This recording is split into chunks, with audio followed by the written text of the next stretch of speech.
I was standing in my kitchen around 11:30 on New Year's Eve, filling ice trays, when I heard someone walking on my back deck.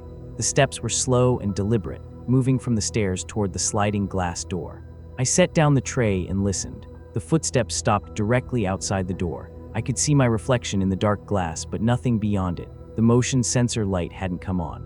I waited for a knock or a voice, but there was only silence. After about 30 seconds, the footsteps resumed, moving back toward the stairs, then down to the yard. I walked to the door and looked out, but I couldn't see anyone. The deck was empty. I went back to preparing for the small party I was hosting. 4 friends were supposed to arrive around midnight. I'd moved to this rental house in October, and this was my first time having anyone over. The neighborhood was quiet, mostly older couples, and I hadn't had any problems. I checked my phone, no messages. I continued setting out glasses and plates, but I kept glancing at the back door. Around 11:45, I heard the footsteps again. Same pattern, slow walk from the stairs to the door. Long pause, walk back. This time I moved quickly to the door and flipped on the outside light manually. The deck was empty. I could see clear to the railing. No one was there. The yard below was dark, but I would have seen someone climbing down. I texted my friend Marcus and asked what time they were leaving. He replied immediately that they'd left 10 minutes ago and would be there soon. I told him I'd leave the front door unlocked. I didn't mention the footsteps. It felt stupid to bring up. I went to the front window and looked out at the street. No cars. I returned to the kitchen and started opening wine bottles. The footsteps came back at 11:52. I timed it on my phone. Same route, same pause at the door. I stood completely still and listened. During the pause, I heard something else. A faint sound, almost like breathing, but not quite. More like air moving through a narrow space. Then the footsteps retreated again. I should have called someone then. I should have at least turned on all the exterior lights or gone outside with a flashlight. But my friends were about to arrive, and I didn't want to seem paranoid or make things awkward. I convinced myself it was an animal, maybe a raccoon large enough to trigger sounds that resembled footsteps on the wooden deck. The breathing sound could have been wind through the deck boards. I forced myself to focus on the party. I checked the time, 11:57. I heard a car pull up outside and felt immediate relief. I went to the front door and opened it. Marcus and the others were walking up the driveway, laughing about something. I waved them in. We gathered in the living room, and someone turned on the television to watch the countdown. I poured drinks and tried to focus on the conversation, but I kept looking toward the kitchen and the back door beyond it. At exactly midnight, as everyone was shouting and toasting, I heard the sliding glass door open. I'd locked it. I specifically remembered locking it after the second time I'd heard the steps. Everyone was making noise, so no one else heard it. I excused myself and walked toward the kitchen. The sliding door was open about 6 inches. Cold air was coming through. I approached slowly and looked out onto the deck. Empty. I closed the door and locked it again, checking the mechanism carefully. It was working fine, but when I looked at the lock more closely, I noticed something I'd missed before. There were fresh scratches around the locking mechanism, the kind of marks that come from someone forcing or picking a lock. The metal was bright and unweathered compared to the rest of the door frame. I rejoined the others and Marcus asked if I was okay. I told him I was just tired. We continued the party, but I couldn't shake the feeling that something was wrong. Around 12:30, I went to use the bathroom in the hallway. When I came out, I noticed the door to the basement was open. I never went down there. The landlord had told me it was just storage, and the exterior basement door lock was broken, so I should keep the interior door closed. It had been closed when my friends arrived. I was certain. I told Marcus about the basement door and the scratches on the back door lock. He got serious immediately and suggested we check the basement together. We went down with 2 other friends. The basement was unfinished, concrete floor and exposed beams. Near the exterior door, which was standing open, we found muddy footprints leading from outside to the interior stairs. Someone had been coming in and out through the basement while we were upstairs. The footprints were fresh. There was also a wooden crate positioned under a small window well that would have given someone a view into my kitchen. The window was at ground level outside. Everyone agreed we should call the police. I did, and they arrived within 20 minutes. 2 officers searched the property and the surrounding area but found no one. They took photos of the footprints and the scratches on the door. One officer explained that the sliding door lock had definitely been tampered with, probably with a thin tool slipped between the door and frame. He said the basement access made the house vulnerable and suggested I have the exterior basement door repaired immediately and install additional locks. They filed a report and increased patrols in the area for the next few nights. My friends stayed with me until 4 a.m. The next day, I had a locksmith install new locks on both the basement door and the sliding glass door, and I added a security bar. I also had the landlord install motion-activated cameras covering the deck and basement entrance. I never found out who was on my property that night. The police told me it was likely someone casing the house for a burglary, possibly assuming I'd be out for New Year's Eve. The pattern of checking the back door repeatedly made sense from that perspective. They were testing to see if anyone was home and looking for the best entry point. What bothers me most is the crate under the window. Someone had been watching me prepare for the party, watching me move around my kitchen, for who knows how long before my friends arrived. The police suggested the person left when they realized multiple people had arrived, making the house no longer an easy target. I lived there for another 6 months before my lease ended. I never felt completely safe again.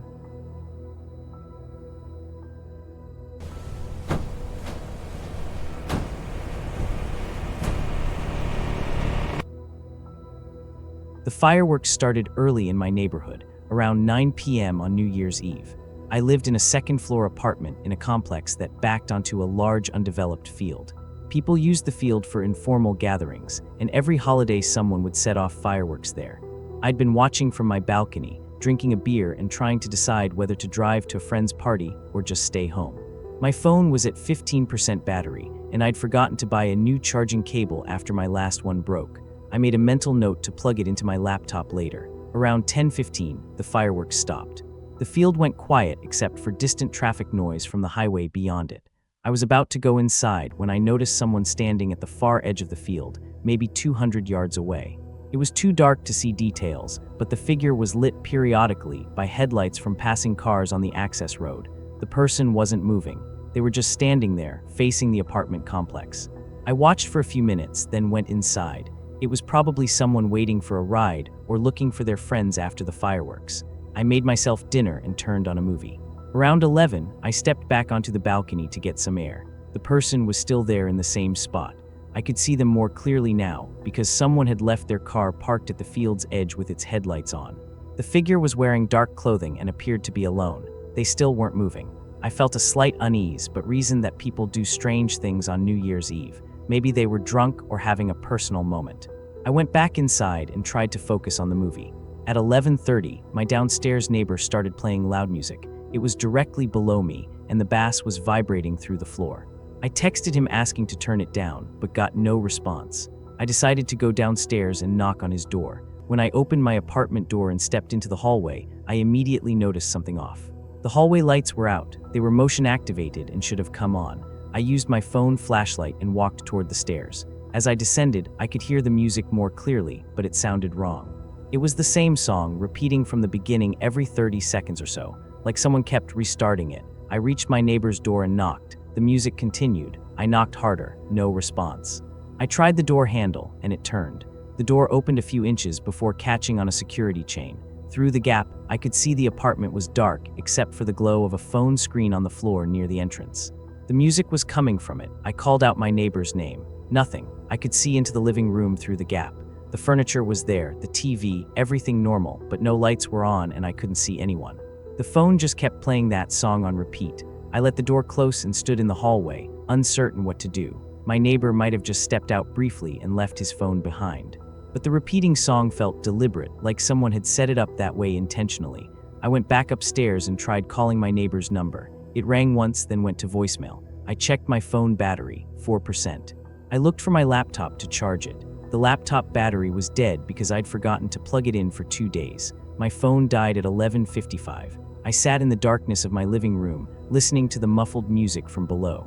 Midnight came with distant sounds of celebration from other parts of the complex. I heard voices in the hallway outside my door, people coming home from parties or going out. I looked through the peephole and saw 2 residents from down the hall walking past, laughing and talking. The hallway lights were working now. After they passed, I opened my door and checked. Everything looked normal. The lights stayed on. I went back downstairs to my neighbor's door. The music had stopped. I knocked again. This time I heard movement inside, and after a moment my neighbor opened the door. He looked tired but otherwise fine. I asked if he was okay and mentioned the music. He seemed confused and said his phone had died hours ago and he'd been asleep since around 10. He showed me his phone, still plugged into a charger on his kitchen counter. It was at 30% battery. I asked about the music I'd heard. He said he hadn't been playing anything. Then he mentioned that when he'd gotten home around 9:30, He'd found his front door slightly open, which he thought was strange because he was certain he'd locked it when he left that afternoon. He'd checked his apartment and nothing seemed disturbed, so he'd assumed he'd just forgotten to pull the door completely closed. I told him about trying his door earlier and finding it chained with music playing inside. He insisted he'd been asleep and his door had been locked. We stood there in the hallway, neither of us with an explanation that made sense. I went back upstairs. The next morning, I charged my phone and checked the time stamps on my text to my neighbor. I'd sent the message asking him to turn down the music at 11:28 p.m. He responded at 8:15 a.m. saying he'd never received any message from me, and his phone showed no missed texts from my number during that time. I spoke to the building manager the following week and learned something that made my experience more disturbing. My downstairs neighbor had given notice and moved out on December 15th. The apartment had been empty since then. The man I'd spoken to on New Year's Eve was a prospective tenant who'd been given a key to view the apartment that evening, and he'd fallen asleep on the floor while deciding whether to rent it. The building manager confirmed the apartment had been completely empty of furniture since my actual neighbor moved out. She also mentioned they'd had an issue with someone breaking into vacant units over the holidays, which explained the door being found open. When I described the furniture I'd seen through the door gap, she said that was impossible. The unit was vacant and had been cleaned out entirely.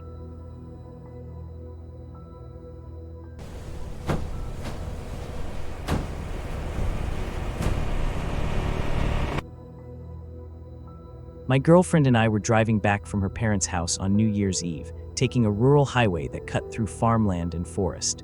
It was around 10:45 p.m., and the road was almost empty. We'd left early to avoid drunk drivers after midnight, which seemed like the responsible choice. The plan was to get home by 11:30, open a bottle of wine, and watch the celebration on TV. The drive usually took about an hour and 15 minutes. We were making good time and had about 25 minutes left when my girlfriend said she needed to use a bathroom. The problem was there was nothing out here. We'd passed the last gas station 15 minutes back, and the next town was still 30 minutes away. I told her we could pull over if it was urgent, but she said she could wait. We kept driving. The road was straight and flat, cutting through dense pine forest on both sides. There were no streetlights and no other cars. Our headlights were the only illumination. Around 11 p.m., we crested a small hill and saw something in the road ahead. I slowed down. It was a car parked sideways across both lanes, completely blocking the road. Its lights were off. I stopped about 50 feet away. We sat there for a moment, waiting to see if anyone would get out or move the vehicle. Nothing happened. I flashed my high beams. No response. My girlfriend suggested we turn around and take the long way, but that would add an hour to the drive. I put the car in park and told her I'd go check if someone needed help. She said to be careful. I got out and walked toward the car. It was an older sedan, dark blue or black. The windows were tinted and I couldn't see inside. I knocked on the driver's window. No response. I tried the door handle. Locked. I walked around to the other side. Also locked. The car was empty as far as I could tell. I walked back to my girlfriend and told her the situation. She asked if we should call the police, but my phone had no signal out here. We decided to try to drive around the car using the narrow shoulder. I backed up about 30 feet to give myself room, then angled toward the right shoulder. The ground was soft from recent rain, and I didn't want to risk getting stuck. I moved forward slowly, and we managed to squeeze past the parked car. As we passed it, my girlfriend was looking back, and she said something that made me check the rearview mirror. The car's brake lights had come on. Just for a second, then off again. I accelerated back onto the road and kept driving. My girlfriend was quiet. After a minute, she asked if I saw the brake lights too. I told her I had. We discussed possible explanations. Maybe it was electrical malfunction. Maybe someone was in the car but hiding. We agreed it was strange but tried to focus on getting home. Around 11:20, we reached a section of road with a long curve through thick forest. As we came out of the curve, we saw another car blocking the road. Same make and model, same position, sideways across both lanes. I stopped immediately. This time I didn't get out. I shifted into reverse and started backing up. As I did, I saw headlights appear behind us, maybe 100 yards back. A car was coming up fast from the direction we'd just traveled. I stopped reversing. The car behind us stopped too, its headlights bright in my mirrors. We were trapped between two cars on an empty highway. My girlfriend's breathing was quick and shallow. She said we should drive off the road into the trees. I looked at the forest on either side. The trees were too dense and the ground too uneven. We'd destroy the car or get stuck. I made a decision and accelerated toward the car blocking the road ahead, aiming for the shoulder again. As we approached, that car's headlights turned on, blinding me momentarily. I stayed on course and managed to get past it on the narrow strip of gravel and grass. Once we were clear, I pushed the accelerator to the floor. My girlfriend was looking back, and she said both cars were now following us. I could see their headlights in the mirror, keeping pace but not closing the distance. We drove like that for 10 minutes, maybe more. The speedometer read 95. The cars stayed behind us, maintaining the same distance. At 11:38, we finally saw lights ahead, the next town. As soon as we crossed into the city limits and saw the first buildings, the cars behind us turned off the highway onto a side road and disappeared. We didn't stop until we reached a gas station with bright lights and other people. My girlfriend used the bathroom while I filled the tank, even though we had half a tank left. I just wanted to be around other people for a few minutes.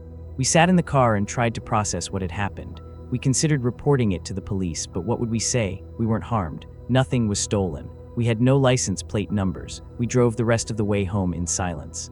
It was 12:15 when we pulled into our driveway. I locked every door and window in the house, then checked them all twice. We didn't drink any wine. We barely spoke. Around 2 a.m., unable to sleep, I went online and searched for similar incidents on that highway.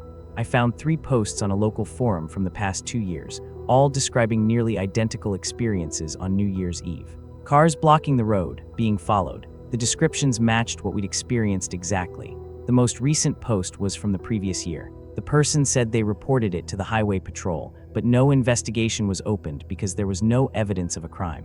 I called the highway patrol the next morning and filed a report anyway.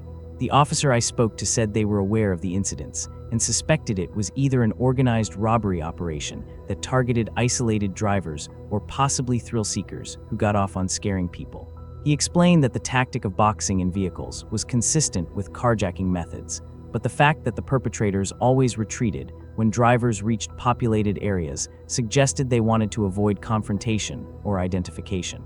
He said they'd increased patrols on that stretch of highway around holidays, but hadn't caught anyone yet. The officer also told me something that made it worse. In 2022, a couple had reported a similar incident on that same road.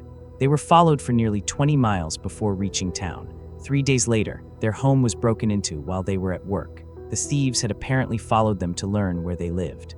Nothing violent happened, but it implied the people blocking the road were gathering information about potential targets. He recommended we stay alert and consider installing a security system. We did. We also stopped using that highway entirely, even though it adds 40 minutes to the drive. Neither of us wanted to risk encountering those cars again.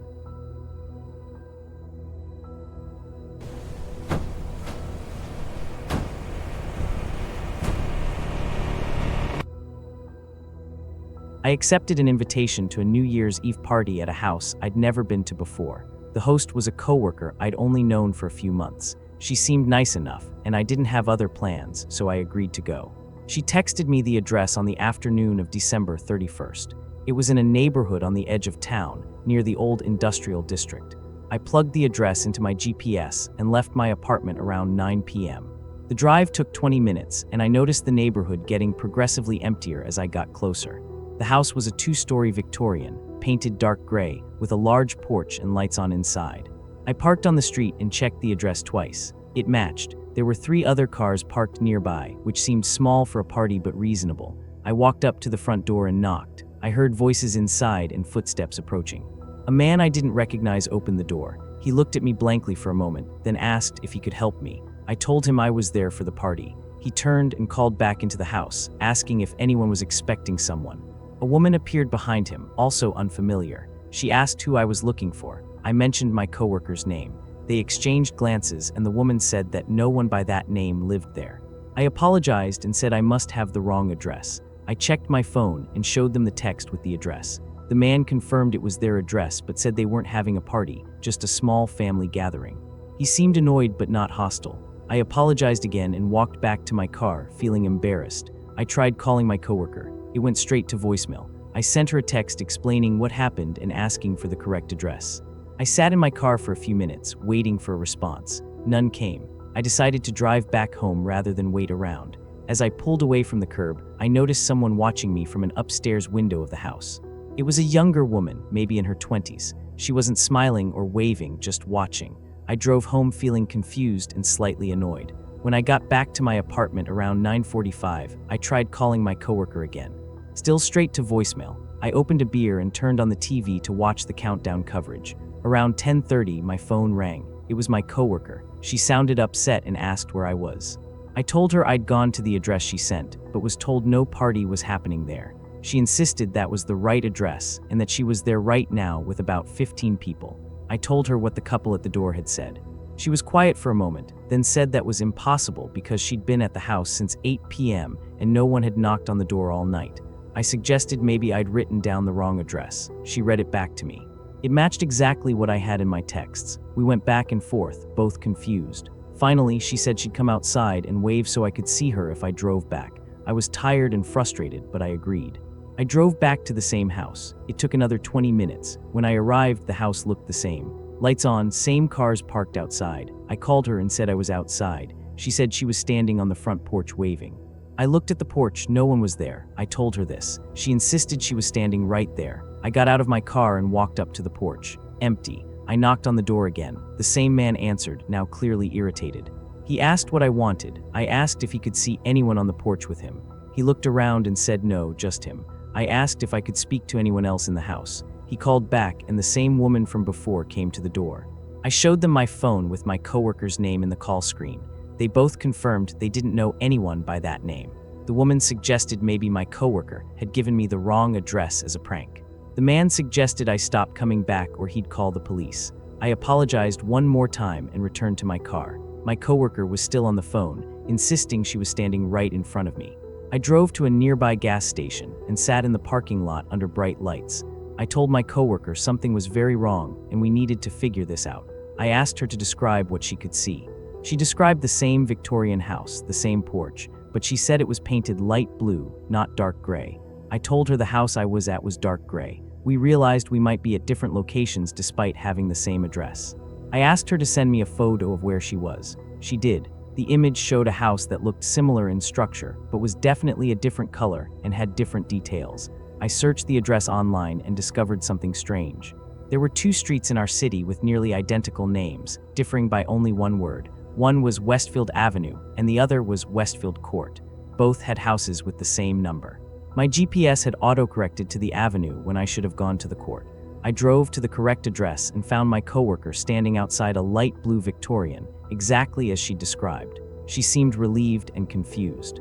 We went inside and the party was real, with the people and food and music, but something still felt off. I asked her what time she'd sent me the address. She showed me her texts. The address clearly said Westfield Court. I showed her my texts. Mine clearly said Westfield Avenue. We were looking at the same conversation but seeing different addresses. She suggested maybe my phone had autocorrected it, but text messages don't autocorrect addresses after they're sent. We couldn't explain it. I stayed at the party for about an hour, but I couldn't shake the feeling of disorientation.